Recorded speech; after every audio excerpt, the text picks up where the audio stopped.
శ్రీమాత్రే నమః. శ్రీ గురుభ్యో నమః. గురుగారు మనం వంశీ కొంచెం అల్లం ముక్కేసి ఒక గ్లాస్ వేడి నీళ్ళు కంటిన్యూ ఏం ఆబ్జెక్ట్ శ్రీమాత్రే నమః. శ్రీ గురుభ్యో నమః. గురుగారు మనం ఇప్పుడు యాత్రలో భాగంగా మనం తాజ్మహల్కి వెళ్ళాం కదా, అక్కడికి ఎందుకు తీసుకెళ్లారు, అసలు ఆ తాజ్మహల్కే ఎందుకు వెళ్ళినాం, మీరేమన్నా దానికి చెప్పాలనుకుంటున్నారా? అదేగాక మీరు చాలా సందర్భాల్లో సమాధుల దగ్గరికి వెళ్ళొద్దు అని చెప్తారు కదా, మీరే యూత్కు చాలామందికి చెప్తారు వెళ్ళొద్దు, సమాధుల దగ్గర మొక్కొద్దు, వెళ్ళొద్దు అని. అలాంటిది తాజ్మహల్ అంటే అందులో సమాధి అనే ఇప్పుడు ఆ, అంతటా అందరికీ తెలిసింది సమాధి అనే తెలుసు. మరి అక్కడికి ఎందుకు వెళ్ళాం, దాని గురించి. వెనకటికి ఒక సామెత ఉందండి. 1000 గొర్రెలు ఉన్నాయంట ఒక ఆయనకి. 1000 గొర్రెల మందకు కాపరి యజమాని అయ్యుండి కూడా పక్కన ఒక గొర్రెల మంద ఉంటే ఆ గొర్రెల మందకు నీళ్ళు దాపనికి పోయిండంట. ఎందుకు పోయింటాడు? 1000 గొర్రెలు ఉన్నాయండి ఆయనకు, లెక్కకు మించి ఉన్నాయి. ఆయన తాపుకోవచ్చు, తన గొర్రెలను సాదుకోవచ్చు, కానీ తక్కువ సంఖ్యలో ఉన్న గొర్రెలకు నీళ్ళు దాపనికి పోయిండంట. ఎందుకు వెళ్ళిండొచ్చు? ఆహా! దాంట్లో ఒక గుప్తమైనటువంటి రహస్యం ఉన్నది. ఇలాగే నేను ముస్లిమ్స్‌కి ఎప్పుడు వ్యతిరేకిని కాను. భగవతి సాక్షి. నేనెప్పుడు వ్యతిరేకించను. ఎందుకు చెప్పనా? సాధుత్వం అన్నదే సమస్త చరాచర జీవకోటికంతయు శ్రీరామ రక్షగుండేటటువంటి ధర్మం సాధుత్వం. జీవో జీవస్య జీవనం. 24 గంటలు మా నోట్లో అదే వస్తుంటది. బ్రతికించేవానికి నేను సపోర్ట్ చేస్తా గానీ, బతుకుని చెడిపేవానికి నేను సపోర్ట్ చేయను. అవసరం అనుకుంటే నాలో ఉండే శక్తిని ఒక విధమైనటువంటి ప్రహణం చేసి కూడా నాశనం చేయడానికి ప్రయత్నం చేస్తా. అది నాకు నచ్చది. అంతేగాని ముస్లిమ్స్ నేను వ్యతిరేకం కాదు. సమాధులకు నేను వ్యతిరేకం కాదు. ఆంతరంగికమైనటువంటి చిద్విలాసమైనటువంటి సమాధి స్థితిని చూసినోళ్ళము గా బొందకు నేనెందుకు వ్యతిరేకం? నేను చెప్పేది శాస్త్రీయమైనటువంటి ప్రమాణానికి వ్యతిరేకం. అక్కడ వ్యతిరేకం. శాస్త్రీయమైన ప్రమాణానికి వ్యతిరేకం. అందుకే నేను వ్యతిరేకిస్తా. నేను తాజ్‌మహల్ లోపలికి ఏడ పోయినా? మనమందరం ఆడ నిలబడ్డాం. నేను అక్కడ పోవడానికి ఒక పెద్ద కారణం కూడా ఉన్నది. అది భవిష్యత్ ప్రణాళికలో జరగబోయేటటువంటి ఒక గొప్ప రచన. అంటే యాజ్ ఏ స్పిరిచువల్ గురువుగా ఇప్పుడు పెద్దలేమంటారు మోటుగా ఒక మాట, "ఎనక నడిచైనా చూడాలే, వద్ద వండైనా చూడాలి" అంటారు కదా. ఎవరో చెప్పంగా విన్నాము. అది తేజో మహాలయ, ఒక శివాలయము. కథలు విన్నాము, వీడియోలు చూసాము, చదివాము. మీలాంటి ఫిలాసఫర్స్ చెప్పేటప్పుడు కూడా విన్నాను నేను చాలాసార్లు. ఎలాగో ఢిల్లీ వెళ్ళాం మనం. మథుర, బృందావనం అంతా పరిసర ప్రాంతాలే కదా. మా పిల్లలు అన్నారు, తాజ్‌మహల్ కూడా ఒక బెస్ట్ విజిటింగ్ ప్లేస్ కదా, ఏడో వింతగా చేర్చారు కదా, భారతదేశంలో ఒక ఏడవ ఇంతగా దాన్ని చేర్చారు. ఒక కొండనే మలిసి ఒక దేవాలయంగా మార్చినటువంటి కైలాస టెంపుల్‌ని కూడా చేర్చలేని మహానుభావులు ఎవడో కట్టిన దానికి, దేనికో కట్టిన దాన్ని దాన్ని ఒక ఏడో వింతగా చేర్చారు కదా. మరి మీ దివ్య దృష్టితో చూస్తే అది సత్యమా అసత్యమా తెలుస్తది కదా, ఒకసారి వెళ్తే అయిపోతది కదా అన్నారు. అంత దూరం వెళ్ళడం ఎందుకురా, ఈయనే ధ్యానంలో చూసుకోవచ్చు కదా అన్నాను నేను. లే మా కోసమన్నా రావాలన్నారు. మూర్తి అన్న, రాజన్న, పెద్దన్న వీళ్ళంతా. చిన్నగున్నప్పుడు చదువుకున్నాం, మాకు కూడా చూడాలని ఉందన్నారు. శిష్యుల కోరికల మేరకు లోక కళ్యాణ యుక్తమై నేను సమాధులను చూడడానికి పోలేదు. భవిష్యత్తులో సమాధులు లేకుండా కావాలనే సంకల్పంతో కాలు పెట్టిన. సత్యం. అది నా మనస్సాక్షికి తెలుసు అది ఏందనేది. యమునా నదీ తీరంలో పుణ్యక్షేత్రాలు ఉంటాయి. దర్గాలు ఉండవు, సమాధులు ఉండవు, మసీదులు ఉండవు. ఇది సనాతన ధర్మానికి పెట్టిన పుట్టినిల్లు ఈ దేశం. అది ఈ ధర్మానికి వారసత్వమైనటువంటి కట్టడం. కొన్ని కుట్రల వల్ల జరిగిందది. సరే, నువ్వు ప్రత్యక్షంగా చూద్దామని వెళ్ళాను, చూశాను. నాకు దొరికిన ఆనవాళ్ళు నాకు దొరికినాయి. నేను ధ్యానంలో చెప్పవలసిన సాక్ష్యం నేను చెప్తాను. నా సాక్ష్యం సత్యమైతే అది జరుగుతది. 2012లో నేను సంకల్పం చేశాను. నా మనస్సాక్షికి తెలుసు, ఈ పంచభూతాలకు తెలుసు, నేను కొలిసే ఆ త్రిమాతలకు తెలుసు. అయోధ్యలో బాలరాముడు కూసోవాలని. నేను చేసిందే అయింది ఆయన అనను. ఉడతా భక్తిగా నేను అనుకున్న ఒకటి అయింది. ఇది కూడా జరుగుతుంది. అంతే తప్ప నాకేం అవసరం అండి ఆడికి పోవడానికి. ఒకటి శిష్యుల కోసం పోయినా, 2 నా సంకల్పం నెరవేరుటకు నేను కాలు పెడితే తప్ప జరగాల్సినవి జరగవనే సత్యం నాకు తెలుసు కాబట్టి పోయినా. మోటుగా ఏమంటారు? మీరు పుట్టు బ్రహ్మచారులు, సాధువులు మీరు కాలు పెడితే మంచిగా అయితది అంటారు గదా! అంటారా? అనరా? పెద్దలేమంటారంటే, మంచోని మనసు కాలితే చెడ్డోని ఇల్లు కాలుతదంటారు. నేనక్కడ వెళ్ళిందెందుకో నాకు తెలుసు.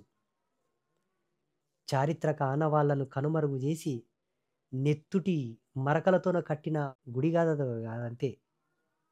అక్కడ వెళితే నాకా అరుపులు వినబడ్డాయి.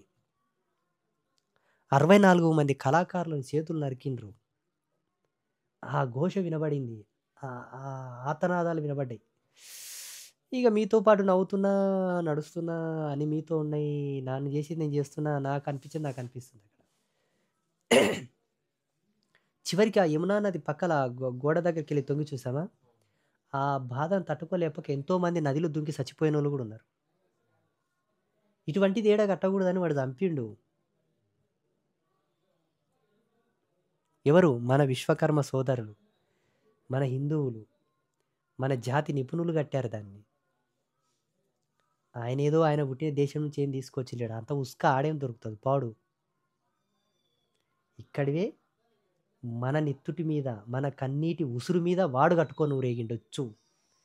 కానీ పూర్వం అది ఒక శుద్ధ స్ఫటిక వర్ణంతో కూడుకున్నటువంటి ఒక మంచి శిలతో కట్టినటువంటి శివాలయం. మక్కాలో ఉన్నది ముక్తేశ్వర ఆలయం. మక్కేశ్వర గాదు.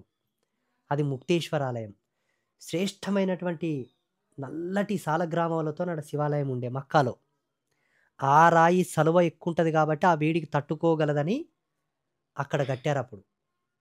ఇక్కడున్నది ఆ యమునా నది తీరంలో తెల్లని స్ఫటికంతో ఉండేటటువంటి రాయి. ఇప్పుడు లేదది. ఆ స్ఫటికంతో ఉన్న రాయితోటి ఒక అద్భుతమైనటువంటి శుద్ధ స్ఫటిక శివలింగం ఉండేది. పున్నమి నాడు ఆ చంద్రుని కాంతి ఆ స్ఫటికం మీద పడితే, ఆ యమునా నది జలాల మీద వజ్రపు మినుగుల్లా ఉండేదట. అప్పుడు హారతి ఇచ్చేవారట. ఇంకా ఎవరికి గాని కొంచెం మంచిగా ఏదైనా అందంగా కనబడితే ఓర్వరు గదండీ! ఈ ముష్కరుడుకు కన్నుబడి ఆడేదో జేసి ఇంత రాద్ధాంతం తెచ్చిండు. కానీ మంచోల ఉసురు తగలక తప్పదు. పతివ్రత శాపం, గోవు శాపం, సాధు శాపం, బ్రాహ్మణుని శాపానికి తిరుగులేదు. ఎవరు తీసుకున్న గొంతలో వాళ్ళు పడుతున్నారండి. ఇప్పుడు చాలామంది మీరే అంట్రి సమాధులకు వ్యతిరేకం, ముస్లిమ్స్‌కి వ్యతిరేకం అండి. మాకేం పని లేదా, పాట లేదా, పొద్దుపోక ఏమన్నా ఓళ్ళ మీద పడతామా? క్షణం ఒక పెద్ద యుగంలాగా భావించుకొని ఏ క్షణాన్ని వృధా చేయకుండా గడిపేటటువంటి వాళ్ళం మేము. అటువంటి మేము ఒక 10 నిమిషాలు ఎవరి గురించో ఆలోచించేటంత సోమరులం అనుకున్నావా? పని లేనోళ్ళం అనుకున్నావా? వాళ్ళు తీసుకున్న గుంతల వాళ్ళు పడుతుండరు. ఎవడు బతకొద్దన్నాడు ఓళ్ళని? ఎవడు బతకొద్దన్నాడు? ఇతరుల బతుకులను గెలకనీకపోతే వాని బతుకే లేకుండా పోతుంది ఇప్పుడు. వాళ్ళని పానీపూరి అమ్ముకొని పెళ్ళాం పిల్లలు సాదుకున్నామన్నాం గానీ దాంట్లో ఉచ్చబోసి అమ్మమని చెప్పలేం. నీవొక డాక్టర్‌వై 10 మందికి ప్రాణం పోయమన్నాం గానీ, పిచ్చి పిచ్చి కెమికల్స్ యాడ్ చేసి, అరటి పండ్లకు సూదులేసి నపుంసకులను చేస్తున్నారండి. యాపిల్స్‌కి ఇంజెక్షన్ చేస్తున్నారండి. ఐస్ క్రీమ్‌లో ఒక కెమికల్ కలుపుతున్నారు. ఏం పోయే కాలం ఇది? ఎవడు చేసిండండి? నేనేం వ్యతిరేకిస్తలేను స్వామి. నేను 7 ఏళ్ల నుంచి ఇదే చెప్తున్నా. హిందువుల దగ్గరనే కొనుర్రి. వాళ్ళతోనే వ్యాపారాలు చేయకుర్రి. వాళ్ళతోనే బిజినెస్ పార్ట్నర్‌షిప్ చేసుకోకుర్రి. వాళ్ళకి ఇల్లు రెంట్‌కి ఇవ్వకండి. వాళ్ళని చేరదీయకండి. ఇళ్ళలో పనియ్యకండి. నేను ఎప్పటినుంచో చెప్పుకుంటూ వస్తున్నా. ఎప్పటినుంచో. చెప్తే నన్నేమన్నారు? ఇప్పుడు నీవన్నట్లనే నా ప్రియ శిష్యుడివే నీవు అనపోతివి ఇప్పుడు. ఏమన్నారు? మత విద్వేషాలు రెచ్చగొడుతున్నాడు అండ్రి. నాకేం తిమ్రం ఎక్కయి, తీటెక్కయి మాట్లాడలేను స్వామి. ఒక్క ఎడారి దేశంలన్నా పోయి సూడు. ఒక్క మసీదు కిందన్నా, ఒక మసీదు మీదన్నా మన దేవాలయం ఉన్నదా? మన దేశంలో మన దేవాలయాల మీద ఎన్నో మసీదులున్నాయి. ఓళ్ళొచ్చిండ్రు మన దేశానికి. మనం పోలే. మన రాజులు ధర్మయుద్ధం చేసిండ్రు. చీకటి పడితే కత్తెత్తేవాళ్ళు కాదు మన వాళ్ళు. నపుంసకుని మీద ఆయుధం ఎత్తేవాళ్ళు కాదు. పసిపిల్లల మీద ఆయుధం ఎత్తేవాళ్ళు కాదు. భయముతో వణికి శరణాగతి చేసేవాడిని కొట్టేవాళ్ళు కాదు మన వాళ్ళు. ధర్మయుద్ధం. యుద్ధంలో కూడా ధర్మం తెలుసు మన వాళ్ళకు. ఈ కొడుకులు వచ్చిన తర్వాత అధర్మ యుద్ధాలు చేసి మన వాళ్ళని ఊచకోత వస్తుంటే ఛత్రపతి శివాజీ మహారాజుకి అమ్మవారే స్వప్నంలో చెప్పింది, అధర్మాన్ని అధర్మంతోనే కోసి పాడేయాలని చెప్తే ఆయన గోరిల యుద్ధం చేసినప్పటి నుంచే మన రాజులు జాగృతమైనరు. లేకపోతే చాలామంది మన వాళ్ళు నష్టపోయే వాళ్ళే. ఒకటే సింపుల్గా చెప్పాలంటే వాళ్ళు నడిచి మనకు బాట చూపిస్తున్నారు. వాళ్ళని చక్కగా బతకమని, మంచిగా ఉండమని, ఎవరు జోలికోవద్దు, హిందువులని కన్వర్ట్ చేయొద్దు, బెదిరియొద్దు, లవ్ జిహాద్ వద్దు, మా గోమాత ఉసురు పోసుకోవద్దు, మేకలను కోసుక తిను, గొర్రెల్ని కోసుక తిను, నీది నీవు చేసుకో, నీ దర్గాలకు నీవు పూజ చేసుకో, నీ మసీదులకు నువ్వు చేసుకో, నమాజ్ చేసుకో, నీ దేవుని నువ్వు ఏమైనా చేసుకో, మా దేవుళ్ళ జోలికి రాకు, మా విశ్వాసాన్ని కాలరాయాలని చూడకు, మా హిందూ అమ్మాయిల జోలికి రాకు, మా గుళ్ళు గోపురాలతోనికి రాకు, వస్తే భవిష్యత్తులో జరిగే పరిణామాన్ని కూడా సిద్ధంగా ఉండాలి. ఇప్పుడు చూడండి, పుల్వామా దాడి చేసింది ఎవరు? ఉగ్రవాదులు. పెహల్గావ్లో దాడి చేసింది ఎవరు? ఉగ్రవాదులు. నిన్న ఢిల్లీలో బాంబు వేసింది ఎవరు? ఉగ్రవాదులు. అంతకుముందు ముంబై తాజ్ హోటల్లో కూడా ఉగ్రవాదులు చొరబడి చాలామందిని చంపినరు. ఈ ఉగ్రవాదులంతా ఎవరని గూగుల్ని అడగండి. ఒక్క హిందూ పేరు వస్తే, ఒక్క హిందూ, ఒక సిక్, ఒక బౌద్ధుడు, ఒక జైనుడు ఒక్కడన్నా అందులో ఉగ్రవాదికి వస్తే మాట్లాడదాం. మాకు బతుకు తెలుసు, బతికించడం తెలుసు, బతుకునివ్వడం తెలుసు. బతుకే లేని నాడు సమాధి, జీవ సమాధి అయ్యే కళ కూడా తెలుసు మాకు. మీ జీవితాల జోలికి రానికి మాకేం తక్కబడిందో, మీకు గతి లేకొచ్చిండ్రు. మీకు కూడా కొన్ని సందేహాలు ఉండొచ్చు. చూడండి, ఈ దేశంలో 300 నదులు ప్రవహిస్తున్నాయి. 300 నదులకు మొత్తం హిందువుల పేర్లు ఉన్నాయి. ప్రపంచవ్యాప్తంగా హిందువు అనేవాడు ఎక్కడున్నా గంగా నది కావాలంటే భారతదేశంకే రావాలి. ఎందుకు? ఈ దేశం సనాతనంది, ఈ దేశం మనది కాబట్టి ఈ దేశంలో ఉండేటటువంటి భౌగోళికమైనటువంటి గుర్తులన్నీ మనవే. 16,000కు పైన పర్వతాలు ఉన్నాయి. ప్రతి పర్వతానికి మన పేరే ఉంది. కొన్ని లక్షల వన్య ప్రాంతాలు ఉన్నాయి. అన్ని ప్రాంతాలకు మన పేర్లే ఉన్నాయి. జనాభాలో కూడా మనమే ఎక్కువ ఉన్నాం. ఈ దేశం పేరు కూడా హిందుస్థాన్. అర్థమైందా? ఇంకొకటి, ఈ దేశానికి ప్రతీక అయినటువంటి తల్లి భరతమాత కూడా మన సింబాలిక్ ఆఫ్ కాస్ట్యూమ్స్తోనే ఉంటుంది. బుర్కేసుకొని ఉంటలేదు. అర్థమైందా? ఈ రాష్ట్రపు తెలంగాణ తల్లి కూడా మన సంస్కృతి సాంప్రదాయాల కట్టుబాట్లకు అనుకూలమైనటువంటి వేషధారణతోనే ఉంటుంది. తెలుగు తల్లి, తెలంగాణ తల్లి కూడా. అర్థమైందా? ఇన్ని కాకుండా చిన్న లాజిక్ చెప్తా చూడు, బాగా గుర్తుపెట్టుకోండి. విశ్వంని, యూనివర్సల్ని తెలుగులో ఏమంటారు? సంస్కృతంలో ఏమంటారు? బ్రహ్మాండం. బ్రహ్మాండం అంటారా? ఎందుకోసం అన్నారంటే ఈ అండం అంతా కూడా బ్రహ్మ పదార్థం నుంచి వచ్చింది, బ్రహ్మం యొక్క ఉనికి నుంచి వచ్చింది. అండం అంటే మన గెలాక్సీ. అది వాస్తవం గుడ్డులాగా ఉంటుందండి, మన పాలపుంత. బ్రహ్మ పదార్థం నుంచి, బ్రహ్మ యొక్క ఉనికి నుంచి వచ్చింది కాబట్టి బ్రహ్మాండం అంటారు. కానీ అల్లా అండం, ఏసు అండం అని అన్నారు. అన్నారా? విన్నవేడన్నా? చెప్పు, నిజం చెప్పు. సత్యమీని నీకు తెలవాలి. చూడండి, ఒక బుక్ రాసుకునికే మీకు ఇన్నేళ్ళ టైం పట్టింది. ఒక్క బుక్ రాసుకునికే. మీ దాంట్లో ఒక్కటే ఫిలాసఫర్ ఉన్నాడు, ఒకటే మత గురువు ఉన్నాడు, ఒకటే పెద్ద, మీకు ఒకటే దేవుడు. అది కూడా క్లారిటీ లేదు. వాళ్ళ దేవుడు పర్వతాలు యానుంటో తెచ్చి పెట్టిండని ఉందండి ఖురాన్లా. మన శాస్త్రాల్లో పర్వతాలు ఎలా ఆవిర్భవించాయి, సముద్రాలు ఎలా ఆవిర్భవించాలో క్లియర్గా ఉంది. సైన్స్కి అనుబంధంగా ఉన్నది. అది చూడండి, ఏదైనా ఒకటి జెండు బామ్ కానీ, ట్యాబ్లెట్ కానీ, ఏదైనా ఒక మెడిసిన్ కానీ, ఆయింట్మెంట్ కానీ రామబాణ్ అని పేరు పెడతారు, మహమ్మద్ బాణం అని పేరు పెట్టారు. కాక్రోజులు కానీ, సీమలు కానీ చచ్చిపోయేదానికి లక్ష్మణ రేఖ అని పెడతారు, అల్లా రేఖ అని పెట్టారు. పెడతారా? చూసారు ఎప్పుడన్నా? చూడు, ఎక్కడుంది అర్థం ఏడుంది చూడండి. అందుకే ఈ దేశం పక్కా, ఈ భూమి పక్కా మాదే. సల్లగా బతుకు, 1,00,000 కోట్లు సంపాదించు, ఇంకేమన్నా కట్టుకో, నీ ఇష్టం, నీ బతుకు నీవు బతుకు. మా బతుకు జోలికొస్తే 1947వ సంవత్సరంలో భారతదేశం మత ప్రాతిపదిక మీదనే విభజన చెందింది. మిమ్మల్ని అందరినీ పంపిస్తాం. నేనే పోయి మోదీ కాళ్ళ మీద పడతా ఒక సాధువుని. చేస్తావా చెయ్యి, లేదంటే నన్ను ప్రధానమంత్రిని చేయని చెప్తా.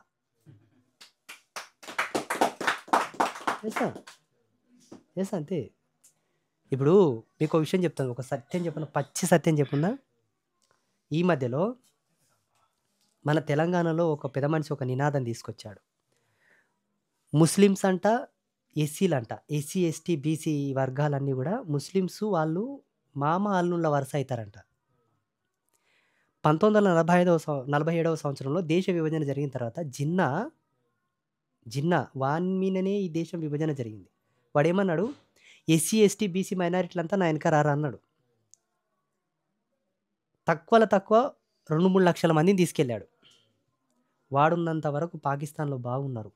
వాడు దచ్చిన ఉత్తర క్షణమే ఊచకోతలు కోసిండ్రు మొత్తం. అడిగే దిక్కు లేదు.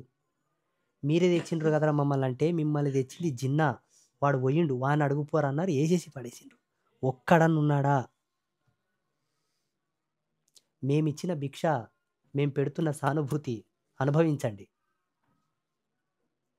మరి ఎంతసేపు అంటే సహనం ఉంటామండి? చెప్పు. ఉండాలా? ఉండొద్దు. ఏదో పెద్దలు ఏమంటారు, ఎక్కడనో పతివ్రత కన్నీరు గారిస్తే 7 లోకాలు కాలిపోయినావంట. నా అదృష్టం బాగుంది చూడండి. నేను యంగుగున్నాగానే, నేను యవ్వనంగా ఉండి యువకుడిగా ఉన్నప్పుడే భారతదేశంలో ఉన్న సాధువులంతా తిరగబడిండ్రండి. ఉత్తరప్రదేశ్లో పెద్ద యాత్ర నడుస్తుంది ఈ దేశాన్ని హిందూ దేశంగా ప్రకటించడానికి. ఇది హిందూ దేశమే, ప్రకటించాల్సిన అవసరం లేదు, ఇది హిందూ దేశమే. అధికారికంగా ధృవీకరణ కావాలి. ఎందుకంటే రాజకీయమైన లుచ్చగిరిలో పడింది కదా ఈ దేశం. కులమనే ఉచ్చులో పడింది, రాజకీయమైన లుచ్చగిరిలో పడింది కదా. ఆ విధంగా సింబాలిక్ చేద్దామని మన వాళ్ళు ప్రయత్నం చేస్తున్నారు. కానీ ప్రభంజనం. అలా వస్తున్న పాదయాత్రని ధీరేంద్ర కృష్ణ శాస్త్రి అని ఆయన చేస్తున్నాడు. ఆయన యువకుడే, బాగేశ్వర్ ధామ్. నిజంగా ఆయన ఒక కారణజన్ముడు. బాగేశ్వర్ ధామ్ ఆయన Dhirendra Krishna Shastri it's a very great person. And ఒక సాధువుగా, ఒక సన్యాసిగా ఆయనకు నిండు నూరేళ్ళ ఆయుష్ ఉండి, ఇటువంటి వాళ్ళు ప్రతి గ్రామంలో ఉండాలనుకుంటే ఏం మాట్లాడతాడు తెలుసా? లెజెండెడ్ మీనింగ్స్ ఒకటొకటి. ఏ పీఠాధిపతి మాట్లాడలేదు అట్లా. అద్భుతం, గూస్ బంప్స్ వస్తాయి చూస్తే. ఇన్నాళ్ళకు ఒక యుగ పురుషుడు పుట్టిన అనుకుంటాను మనస్ఫూర్తిగా. ఆయన తీస్తున్న పాదయాత్రకి కొంతమంది భీమ్ ఆర్మీ అంటే ఇదే ఎస్సీ ఎస్టీ బీసీ ఈ నిమ్న జాతీయులు వీళ్ళు వ్యతిరేకిస్తున్నారు దాన్ని. ఈ పాదయాత్ర చేయకూడదు అని. ఏమన్నా రిజర్వేషన్స్ రద్దు చేయాలని పాదయాత్ర చేస్తున్నాడు ఆయన, లేకపోతే మాదిగోళ్ళనంతా దేశం నుండి తీసేయాలని పాదయాత్ర చేస్తున్నాడా? ఎందుకు చేస్తున్నాడు ఆయన పాదయాత్ర?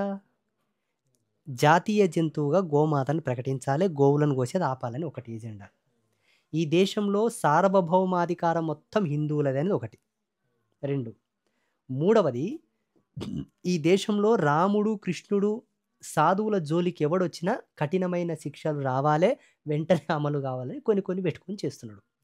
కేవలం హిందూయిజం గురించి, ఈ దేశం యొక్క ప్రతిష్టాత్మకమైన ధర్మం నిలబడాలని చేస్తున్నాడు. కానీ కులాల గురించి చేస్తలేడు ఆయన.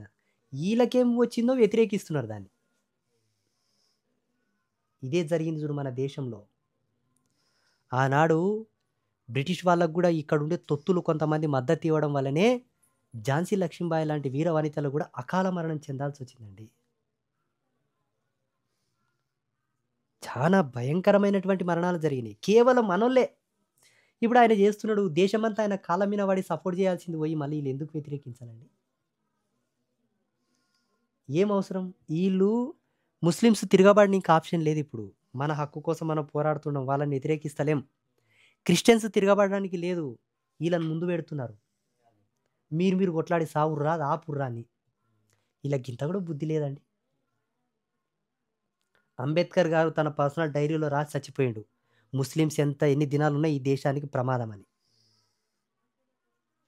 తెలుసా? ఏం చెప్పాలి ఇప్పుడు? నాకైతే ఆ వీడియో చూసిన తర్వాత భీమ్ ఆర్మీ వాళ్ళు వ్యతిరేకిస్తున్నారు.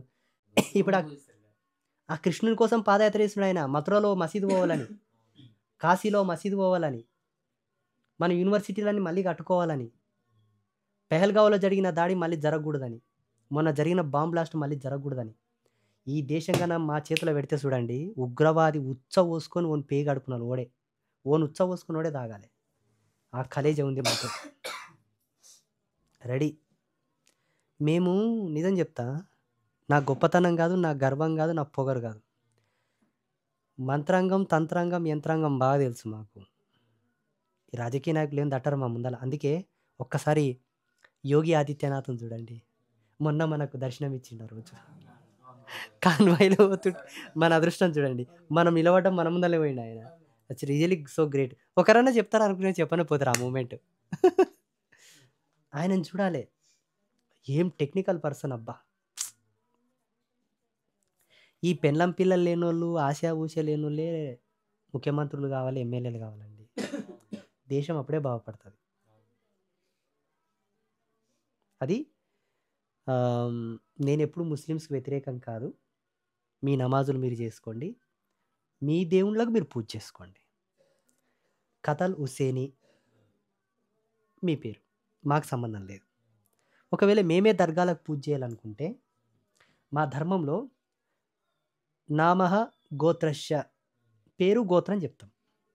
మీ గోత్రం చెప్పండి, మేము పూజ చేస్తాం.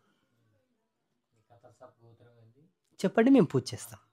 మేము పూజ చేయాలంటే గోత్రనామాలు ఇంపార్టెంట్ మా దాంట్లో. ఏ వ్రతం చేసినా, ఏ నోము చేసినా, ఎక్కడ చేసినా గోత్రనామాలు ఇంపార్టెంట్. ఈ దేశంలో పుట్టినటువంటి మూలవాసుల నుంచి, ఆదివాసుల నుంచి, గిరిజనుల నుంచి, ప్రతి జాతి, ప్రతి తెగకు నేను గోత్రం చూపిస్తా. మీ గోత్రం చెప్పండి, మేము ఎందుకు పూజ చేయాలి? మాకు అవసరం లేదు.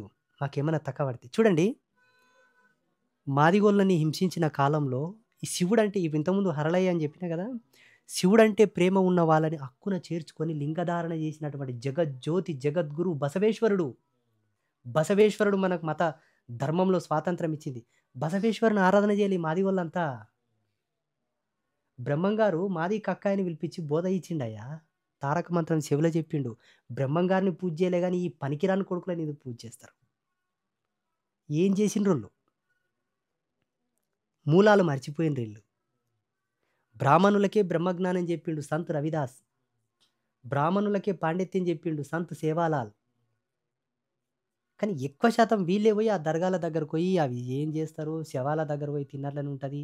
మళ్ళా ఆ తొక్కుడ, ఆ రొచ్చు, ఆ రోతంతా తీసుకొచ్చి ఇంట్లో రుబ్బుతారు. మళ్ళీ మాకు బరకతి లేదంటారు. ఎందుకని గురించి వాళ్ళే ఎందుకు కూతురు? ఎవరు? ఇప్పుడు నిమ్న జాతి వర్గాలు నేను చాలా వీడియోలో చెప్పాను. తెలియక బలవంతం, బలహీనత. ఏదో అవుతుందని, ఏదో వస్తుందని, ఏవో జరుగుతాయన్న ఒక బలహీనత. ఒకవేళ ఈ దర్గాలకు మొక్కితేనే మీ జీవితాలు మారుతాయి అనుకుంటే, ఎన్నో తుర్క దేశాలు ఆకలి చావులు చస్తున్నాయి. పోయి తిండి పెట్టమని. బుక్కెడు అన్నం లేక ఉగాండా లాంటి దేశాల్లో ఏడుస్తూ చచ్చిపోతున్నారు. గింత అన్నం పెట్టమని. నీకు బరకత్ వస్తుంది, నీకు మంచిగా అవుతుంది. తన శానతనం తనకు బాగా ఎప్పుడే కాపాడుతుంది కదా. ఒక బలహీనత. బలవంతం ఏంటంటే, అప్పట్లో బ్రాహ్మణులని ధిక్కరించి బ్రాహ్మణుల మీద ఆధిపత్యం చేయాలంటే వీళ్ళని వాడుకోవాలని చెప్పి వీళ్ళ చేత బలవంతంగా పూజలు చేయించారు. తెలివంతనం ఏంటంటే ఇదే, అందరి దేవుళ్ళు ఒకటే కదా అనుకుంటారు. వాళ్ళ కింద కట్ట అయింది, నీకు కట్ట అయ్యలేదు, అది మర్చిపోయినావు. వాళ్ళు మీన బొట్టు పెట్టరు, నువ్వు పెడతావు, అది మర్చిపోయినావు. వాళ్ళు ముత్తైదు గాజు తొడగారు, రెండ గాజు తొడగారు, నువ్వు రెండు తొడుగుతావు, అది మర్చిపోయినావు. నీ నడుముకు మొలతాల లేదు, మగసిరికి ప్రతీక, వాడు అది కూడా కట్టాడు. పుట్టినప్పుడు కట్టాడు, సస్తే కట్టాడు, తెంపాడు, తీయాడు, అది మర్చిపోయినావు. ఎట్లా నీకు వాడు సామరస్యం, ఎట్లా నీకు తోడు, ఎట్లా నీకు సహపంక్తి? ఏ తీగకు కాసిన పువ్వు, ఏ కొమ్మకు కాసిన కాయ? ఎక్కడ నీ కన్నదమ్ముడు? ఎక్కడ భాయి భాయి? ఇంకొక విచిత్రం చెప్పుందా, లంబడోళ్ళ పిల్లని వేరే కుల పిల్లగాడు ఎత్తుకపోతే కొట్టి చంపుతారు. మాదిగోళ్ళ పిల్లగాడు ఒక గౌడ్సో, రెడ్డిసో, ముదిరాజో ఎవరో ఎవరో అమ్మాయిని ఎత్తుకపోతే ఈయన కొట్టి చంపుతారు.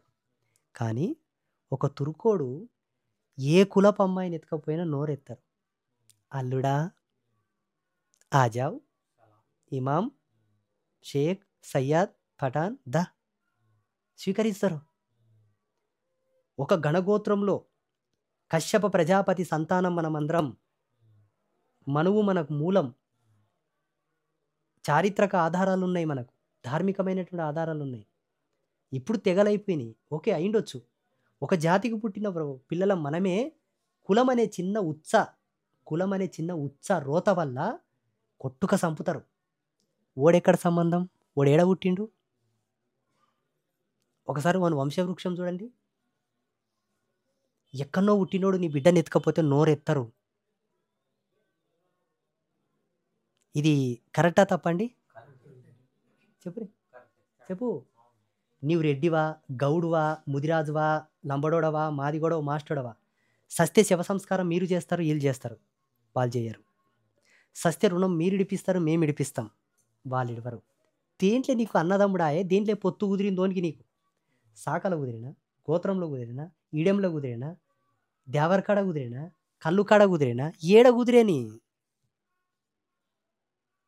ఇది ఇప్పుడైతే ఇది పోతుందో మన మైండ్, మన నెత్తిలా, అప్పుడు వాడు ఈ అరటి పండ్లకు సూదులేసి మన హిందువులను నపుంసకులను చేసేది. చాక్లెట్లలో పెడుతున్నారంట క్యాప్సిల్స్.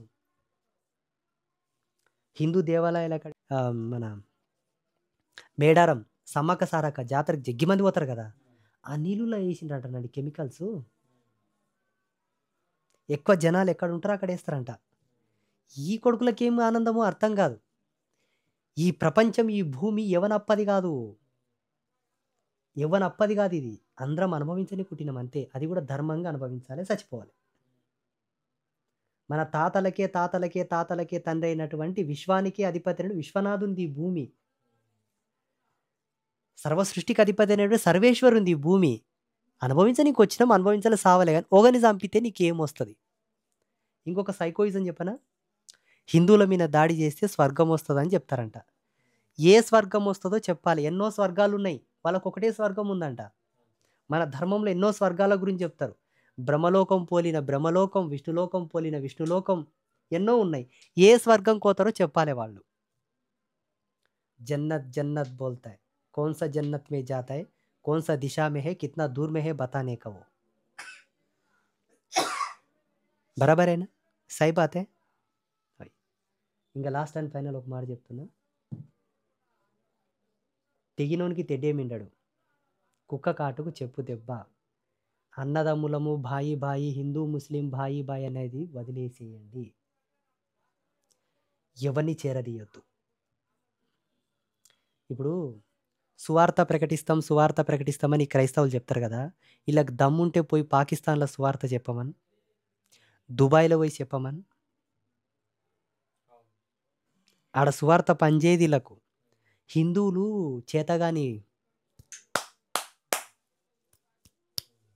ఇట్లా హిందువులు అంటే ఎవడైనా మనల్ని అంత మనం అందుకే ఆడుకుంటున్నాడు అందరు. మరి ఇప్పుడు కూడా సీముని ఎత్తురు రాదు, ఇప్పుడు కూడా రోసం రాదంటే ఇంక ఎవడు కాపాడము. ఈ మాత్రం బుద్ధి పనిచేయదు వాళ్ళకు. ప్రపంచంలో హిందూ దేశం ఒకటి లేదు కదండి. బంగ్లాదేశ్లో పోయి సువార్త చెప్పమని, ఆ సతీష్ కుమార్ని, ఆ ఓని పాస్టర్లు ఉన్నారు కదా, చెప్పమని ఓపించి పంపిస్తారు. అది కట్ చేసి పంపిస్తారు ఎకతకాయనంటే. వాళ్ళు మొగోళ్ళు.